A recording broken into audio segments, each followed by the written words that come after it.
السلام علیکم، ویڈیو دیکھنے سے پہلے سبسکرائب شیئر کریں اور بیل آئیکن کلک کرنا مت بھولیں۔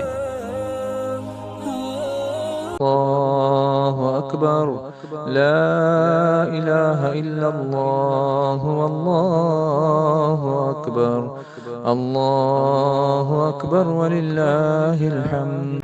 الصلاۃ والسلام علیک یا رسول اللہ وعلی آلک و اصحابک یا نور اللہ صلی اللہ تعالی علیہ وسلم۔ قربانی کے مسائل ہم سن رہے تھے۔ ایک اور حدیث سماعت فرمائیں۔ ابن ماجہ نے زید بن ارقم رضی اللہ تعالیٰ عنہ سے روایت کی کہ صحابہ اکرام نے عرض کی، یا رسول اللہ صلی اللہ تعالیٰ علیہ وسلم، یہ قربانیاں کیا ہیں؟ فرمایا، تمہارے باپ ابراہیم علیہ السلام کی سنت ہے۔ لوگوں نے عرض کی، یا رسول اللہ صلی اللہ علیہ وسلم، ہمارے لیے اس میں کیا ثواب ہے؟ فرمایا، ہر بال کے مقابل نیکی ہے۔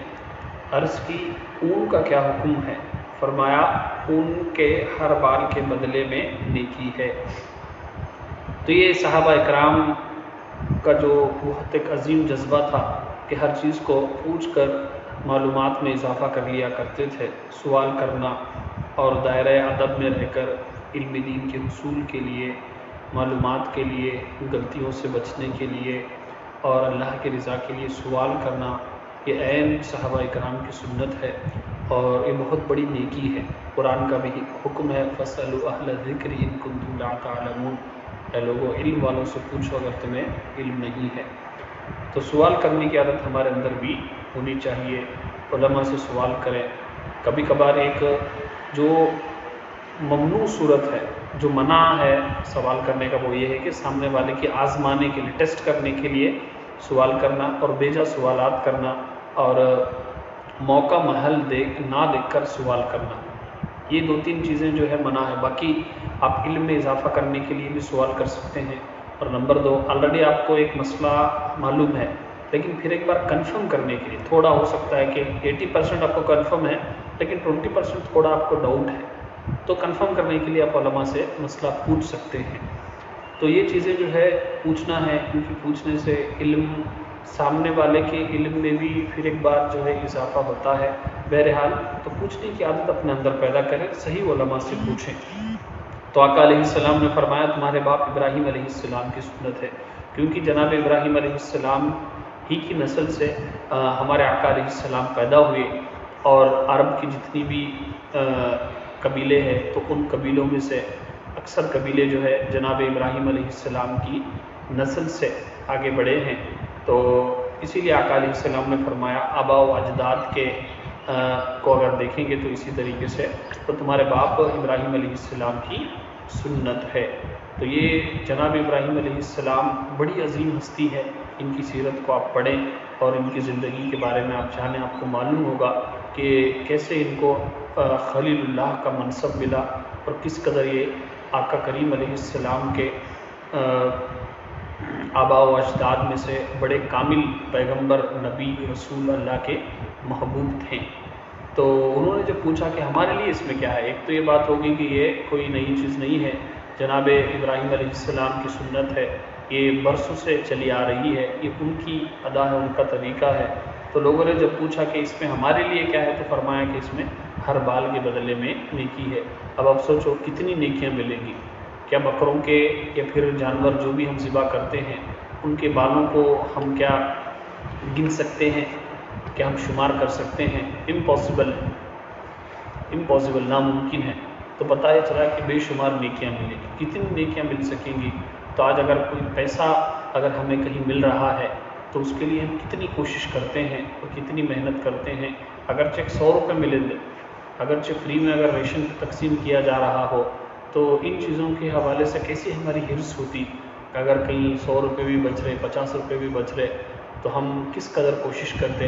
اگر ایک دکان میں اگر لیں گے تو 20 روپے ہے، دوسرے دکان میں لیں گے تو ہمیں 18 روپے، 19 روپے پڑ رہا، تو اس 1-2 روپے کو بچانے کے لیے بھی ہم کوشش کرتے ہیں۔ کہیں دکان میں 5 روپے چائے ہے، کہیں 7 روپے ہے، اور کوالٹی سیم ہے، ٹیسٹ سیم ہے، تو ہم 7 روپے دینے کے بجائے 5 روپے دینے کی کوشش کرتے ہیں۔ جو پیسوں کو بچانا، پیسوں کو جو کمانے کی جو ہماری حرص ہے، کاش نیکیوں کے حوالے سے بھی اگر ہماری حرص ہوتی تو اگرچہ کبھی کبھار جو ہے واجب نہیں ہونے کے بعد بھی اگر آپ قربانی کریں گے تو ثواب ملے گا۔ مثال کے طور پر آج کل 37,000 اتنی پیسے، اتنا مال، اتنا سونا چاندی اگر کسی کے پاس ہے تو اس کے اوپر قربانی واجب ہو رہی ہے۔ ہندوستان اور بڑاری کے حساب سے میں آپ کو بتا رہا ہوں 37,000 روپیز۔ تو اگر کسی کے پاس 37,000 نہیں ہے، صرف 20,000 ہے، 20,000 ہے، اگرچہ اس کے اوپر قربانی واجب نہیں ہے، لیکن کہیں وہ 3,000 دے کر یا 1,500 دے کر کہیں حصے میں ملتا ہے تو یہ ثواب اس سے ملے گا۔ ایک ہے کہ واجب کرنا ہی، لیکن ایک غریب آدمی ہے، مڈل کلاس ہے، اس کے پاس اتنی وسعت نہیں ہے، تو بھی اگر کرے گا تو یہ جو ہے ہر بال کے مقابل نیکی ہے۔ عرض کی گئی اون کا کیا حکم ہے؟ اون کے ہر بال کے بدلے میں بھی نیکی ہے، ہر بال کے بدلے میں نیکی، کوئی معمولی بات نہیں ہے۔ بکرے کے کتنے بال ہوتے ہیں؟ صرف ہم اپنے سر کے حصے میں دیکھیں، کیونکہ ایک ایسا جانور ہوتا ہے کہ جس کا پورا بدن بالوں سے بھرا ہوا ہوتا ہے۔ ہمارے سر کے بال ہم گن نہیں سکتے، کسی نے گنا ہے؟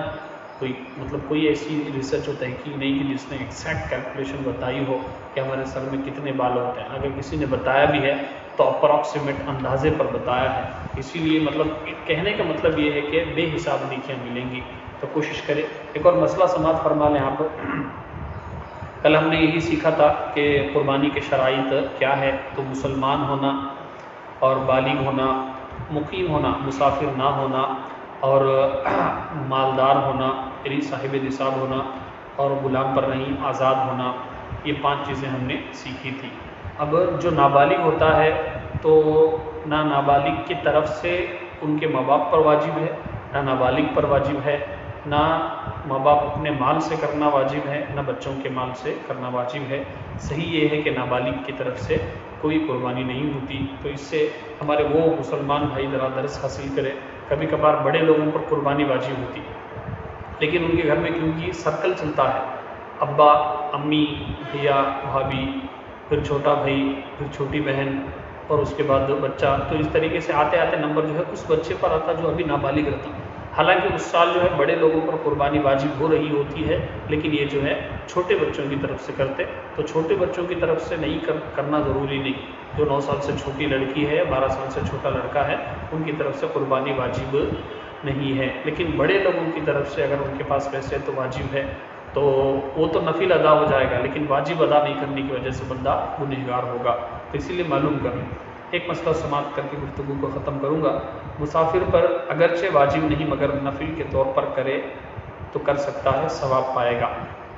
جیسے میں نے ابھی آپ کو بتایا کہ پیسہ 37,000 نہیں ہے، 20,000 ہے، واجب نہیں ہے، کرے گا تو نفل ہے، ثواب ملے گا۔ اسی طریقے سے مسافر ہے، 3 دن اگر وہ سفر میں ہی رہا، 10، 11، 12 ذوالحجہ، جو 2 کنڈیشنز ہے، شہر کے حدود سے باہر نکل گیا 92 کلومیٹر اور اس سے زیادہ کے سفر میں، اور وہاں 15 دن سے کم ٹھہرنے کی نیت ہے، یہ 2 کنڈیشنز کی وجہ سے وہ مسافر بن جاتا، تو اس کے اوپر قربانی کرنا واجب نہیں، گنہگار نہیں ہوگا، کروڑ پتی ہو اگرچہ، اس کے اوپر ضروری نہیں مسافر ہونے کی وجہ سے، لیکن اگر کرے گا تو ثواب پائے گا۔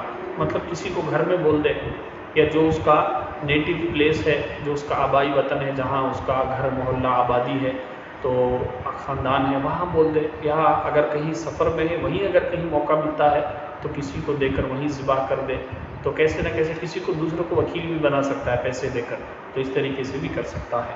حج کرنے والے جو مسافر ہوں ان پر قربانی واجب نہیں، اور مقیم ہوں تو واجب ہے، جیسے کہ مکے کے رہنے والے حج کریں تو چونکہ یہ مسافر نہیں ان پر واجب ہوگی۔ اب جو 3 طرح کا حج ہوتا ہے، حج قران، حج تمتع، حج افراد، جو حج افراد کرنے والے ہوتے ہیں تو ان کے اوپر قربانی، یہ حج افراد جو ہے یہ وہیں کے مکے کے رہنے والے کرتے ہیں۔ حج قران اور حج تمتع کرنے والے جو ہے یہ اکثر ہندوستان، پاکستان اور باہر کے آنے والے جو ہے وہ کرتے ہیں، حج قران اور حج تمتع۔ تو یہ 2 طرح کا جو لوگ حج کرتے ہیں، حج قران اور حج تمتع، ان کے اوپر سپریٹ حج کی قربانی واجب ہوتی، بقرعید کی الگ ہے، لیکن اگرچہ یہ غریب ہوں، حج قران اور حج تمتع کرنے والے یہ غریب ہیں تو بھی حج کی قربانی ان کے اوپر الگ واجب ہوتی، اور اگر یہ امیر بھی ہیں، جو دیگر شرائط اگر پورے ہوتے ہیں اور وہ مقیم ہیں، وہاں پر وہ مسافر نہیں، یعنی کہیں ایک جگہ 15 دن سے زیادہ ٹھہرنے کی نیت نہیں ہے، تو وہ مسافر 15 دن سے زیادہ ٹھہرنے کی نیت نہیں ہے، کم ٹھہرنے کی نیت ہے، تو وہ مسافر ہوں گے تو ان کے اوپر بقرعید کی قربانی واجب نہیں ہوگی۔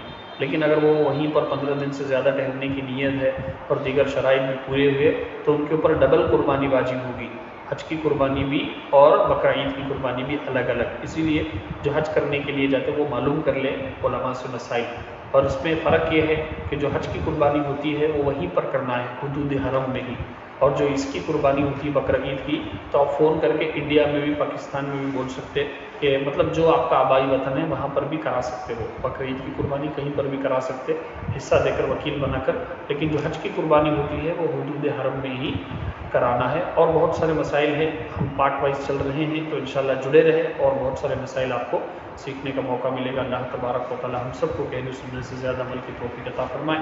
مالک کریم کہنے سننے میں اگر کچھ غلطیاں ہوئی تو اپنے محبوب کے صدقے میں معاف فرما اور اس کی اصلاح کی توفیق عطا فرما۔ استغفر اللہ ربی من کل ذنب و اتوب الیہ وما علینا الا